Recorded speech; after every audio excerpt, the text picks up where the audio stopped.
everyone, welcome to my channel where I will crochet it forward in this tutorial and share my splat ball frog pattern. Now these are made with a splat ball. I got these at my local Family Dollar. They are available on Amazon and I will share that link in the tutorial. They come in a frog, an eyeball, an emoji, a pig, a tomato, an egg, and this one I found wasn't even pictured in there, but they were $1.25. I did see some tutorials where they use stress balls for these, and what you do is you just press their belly and the splat ball comes out. It's pretty cute. Very easy, fun pattern.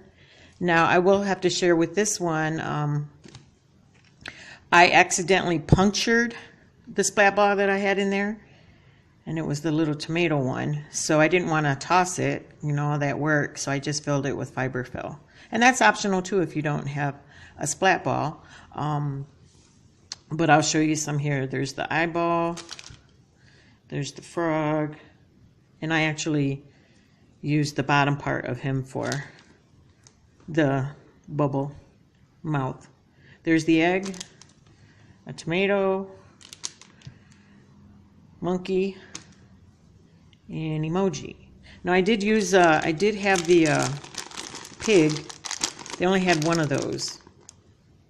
And so yeah, you just formulate it in there. Like I said, this is very fun pattern, and you just have to exercise some supervision if you have them around any toddlers. You don't want them putting them in their mouth. All right, so let's get started.